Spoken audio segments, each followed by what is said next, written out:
이번 주 토라 포션은 비누하스입니다. 비누하스가 뭐 핀하스 뭐 이래가지고는 뭐 핀은 뭐고 하스는 뭐고 뭐 해가지고 뭐 하는데 뭐야 가지고 뭐래? 뭔데요? 저는 잘 모르겠고 그냥 열정 약간 이런 뜻이라고 저는 알고 있습니다. 비누하스는 아론의 손자이며 엘리아셋의 아들입니다. 민수기 25장 10에서 10절에 여호와께서 모세에게 말씀하여 이르시되 제사장 아론의 손자 엘리에셀의 아들 비느하스가 내 질투심으로 질투하여 이스라엘 자손 중에 내 노를 돌이켜 내 질투심으로 그들을 소멸하지 않게 하였도다라고 되어 있습니다. 여기서 질투심이라는 표현이 눈에 들어왔습니다. 출애굽기 34장 14절에 하나님께서 너는 다른 신에게 절하지 말라 여호와는 질투라 이름하는 질투의 하나님이니라 라고 되어 있는 것을 기억하실 것입니다. 우상 숭배를 질투하시고 분노하시는 하나님이신데 비느하스가 내 질투심으로 질투하라 라고 써 있습니다. 내 질투심으로 라는 표현은 제가 느끼기에 하나님의 감정이 마치 비느하스에게 들어간 것처럼 보입니다. 이러한 모습은 저는 훗날에 엘리야의 모습과도 같다는 생각이 들었는데요. 엘리야의 지시에 따라 북이스라엘 백성들이 바알과 아세라를 섬기는 사제들을 모조리 기손 시냇가로 끌고 가서 다 죽인 사건이 있었음을 기억하실 겁니다. 이처럼 저는 하나님을 사랑하는 사람이면 하나님의 말씀에 반하여 우상 숭배하는 것에 분노하는 것이 하나님의 질투심으로 질투하는 것이라고 느낄 수 있다고 봅니다. 마치 우리가 차별금지법을 보고 분노하는 것처럼 그 법은 결국 하나님을 섬기지 못하게 하는 법의 시작임을 여기 있는 분들은 모두 알 것입니다. 계속적으로 위법하려는 수많은 크리스천들의 시도를 많은 크리스천들이 수년간 반대 청원을 막아왔습니다. 이렇게 우리가 방관한 태도가 아닌 이 25장을 통하여서 어떻게 이런 영적인 것들을 풀어가야 될지 생각해 볼 대목이라고 생각합니다. 그리고 6에서 15절에 비느하스의 의문이 나타나고 있습니다. 이스라엘 지도자들이 처형을 당한 상황입니다. 또한 본문에 나와 있지 않지만 하나님의 진노로 인하여 연병이 이스라엘에 만연되어 있는 상태임을 알 수 있습니다. 이런 상황 속에서도 모든 회중 앞에 보란듯이 여전히 음행하고 있는 자가 있었습니다. 그는 바로 시므리입니다. 시므온 지파의 한 족장입니다. 온 민족이 회개하고 있는 그 순간에도 그는 미디안 여인을 장막으로 끌어들여 음행하고자 한 것입니다.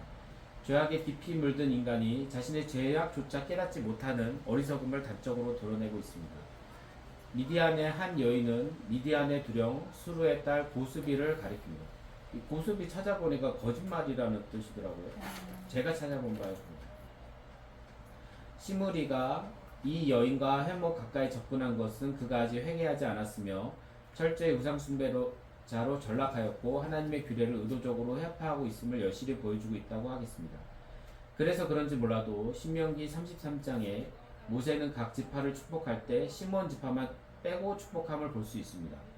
물론 시므온 지파의 분깃이 유다 지파의 분깃으로 포함됐기 때문일 수도 있습니다. 다시 본문으로 돌아가서 10에서 10절에 여호와께서 모세에게 말씀하여 이르시되 미디안인들을 대적하여 그들을 치라고 하십니다. 그리고 26장에 전쟁에 나아갈 만한 모든 자를 대수하라고 명령하십니다. 후에 미디안 족에 대한 징벌의 명령이 내려지고 이스라엘을 타락의 길로 걷도록 유혹한 미디안 족속은 훗날 이스라엘에 멸망당하며 그때 발람도 함께 죽임을 당하고 말았다고 합니다. 26장 인구조사는 출애굽 후 제2년에 시내 광야에서 첫 번째 인구조사라고 이번에 실시한 인구조사는 두 번째로 연병이 사건이 있은 후에 광야 40년 생활 끝부분에 모압 평야에서 실시한 것입니다. 특이한 것은 시므온 지파는 1차 인구조사 때보다 37,100명이라는 숫자가 감소해서 3분의 1 정도의 인구가 줄었음을 볼 수 있습니다. 이것은 민수기 25장에서 음행 사건으로 인하여 비느하스 창에 죽은 시므리와 고스림 사건과 관련이 있다고 추측할 수 있다고 생각을 했습니다. 야곱의 자녀들의 축복을 보면 시므온과 레위에 대하여 그 노염과 혹독함이 저주를 받을 것이요 분기가 맹렬함이 저주를 받으리라. 내가 그들을 야곱 중에 나누며 이스라엘 중에 흩트리로다 라고 되어 있으니 저는 눈에 들어왔습니다. 결국 시므온 지파는 유다 이집트에 수출됐고요. 첫 번째, 두 번째 인구조사는 첫 번째와 인원에 있어서 1820명 정도가 줄었지만 별반 차이가 없다고 총 인구수는 별반 차이가 없습니다. 첫 번째는 60만 3,550명이었는데 2차 인구 조사 때는 60만 1,730명이었습니다.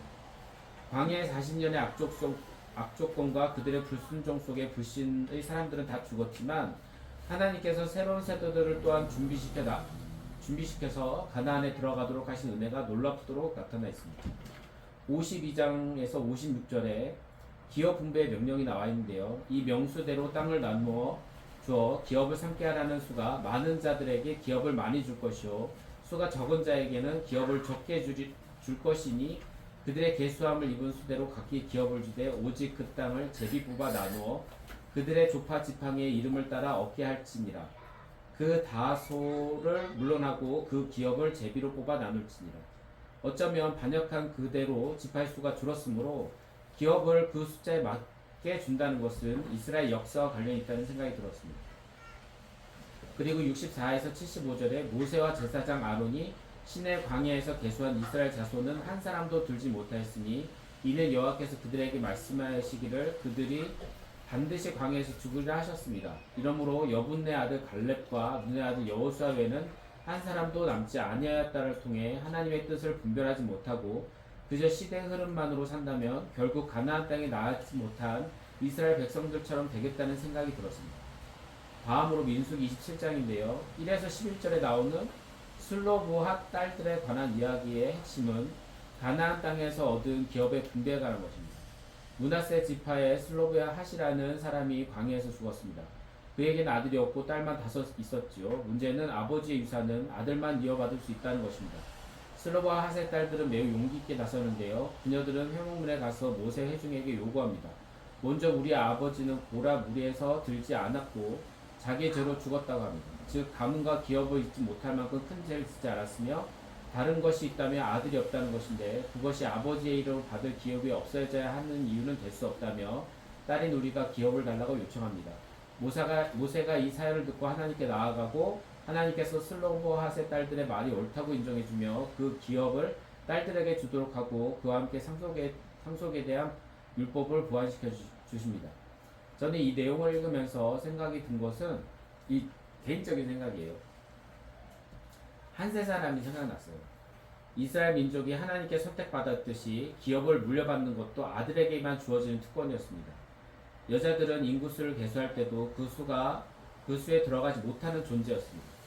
그런데 여기 슬로브핫의 딸들이 당당하게 자신의 분깃을 요구합니다. 왜냐하면 다른 지파의 아들들과 같이 자신들도 딸이긴 하지만 한 아버지의 자녀이기 때문입니다. 어쩌면 하나님의 말씀의 책에 이러한 내용이 들어가 있다는 것은 하나님께서 미래에 한 세 사람에 대한 얘기를 미리 써놓은 것이 아닌지 개인적으로 생각해 보았고요.